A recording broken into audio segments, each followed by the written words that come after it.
Mobile বন্ধ বা আলো নেভানো নয়, দ্রুত ঘুম আসার জন্য এই উপায়গুলি ফলো করো।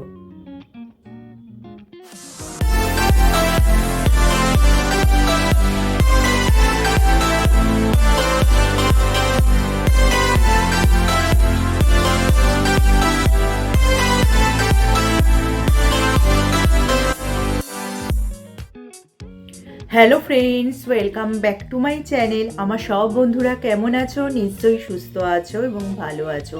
আমাদের মধ্যে অনেকেরই কিন্তু ঘুমের সমস্যা রয়েছে। রোজ 4 থেকে 5 ঘন্টার বেশি ঘুম হয় না। শরীর খারাপ হচ্ছে বুঝেও নিজেকে সামলাতে পারে না।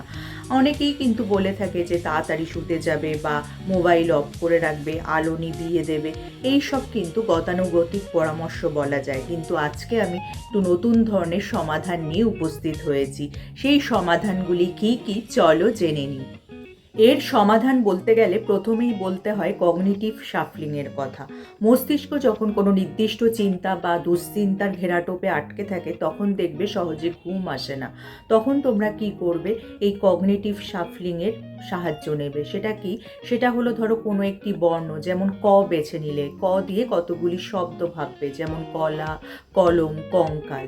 এই শব্দগুলির মধ্যে দেখবে কোনো মিল নেই, তাই মস্তিষ্ক কিন্তু ক্লান্ত হয়ে পড়বে, যার ফলে সহজেই ঘুম চলে আসবে। এবার যার কথা বলবো সেটা হলো প্যারাডক্সিক্যাল ইনটেনশন। ঘুম না এলে কিন্তু জোর করে ঘুমানোর চেষ্টা করবে না। বড় বড় চোখ করে তাকিয়ে থাকবে এবং নিজেকে বলবে আজ আমি ঘুমাবো না। এতে কি হবে? তোমরা যখনই এই মানসিক চাপ, মানে ঘুমানোর এই চাপ থেকে মুক্ত হয়ে যাবে, যার ফলে মানসিক চাপ হরমোন, যেটা কর্টিসল হরমোনের ক্ষরণ কমে যাবে, যার ফলে কিন্তু মস্তিষ্ক শান্ত হয়ে যাবে এবং তোমাদের সহজেই ঘুম আসবে। এবার একটা মজার বিষয় হলো গরম থেকে ঠান্ডা, মানে শরীর যখন বেশি গরম হয়ে যাবে তখন দেখবে ঘুম আসে না, কিন্তু শরীর যখন গরম থেকে ঠান্ডা হবে তখন কিন্তু ঘুম চলে আসে। তাই গরম জলে পা ধুয়ে নাও বা স্নান করে নাও। এতে কি হবে? রক্তনালী প্রসারিত হবে, যার ফলে কিন্তু শরীরের তাপমাত্রা দ্রুত নামবে এবং মস্তিষ্ক ভাববে আমাদের এখন ঘুমের সময় হয়েছে।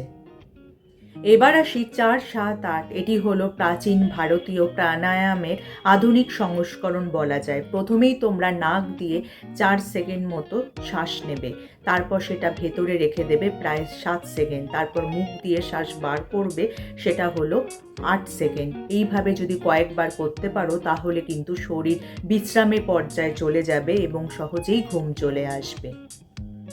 এবার সবশেষে বলবো রিওয়াইন্ড মুভি, মানে বিছানায় শুয়ে তোমরা ভাবতে থাকো সারাদিনে তোমরা কি করলে, কিন্তু শেষ থেকে শুরু পর্যন্ত ভাবতে হবে। মানে রাতে দাঁত মাজলে, তারপর রাতে কি খেলে, সন্ধ্যায় কি করলে, এইভাবে ভাবতে থাকো।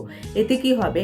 মস্তিষ্ক কিন্তু এই মনের উল্টো হাঁটায় দ্রুত ক্লান্ত হয়ে পড়বে এবং তোমাদের সহজেই ঘুম চলে আসবে।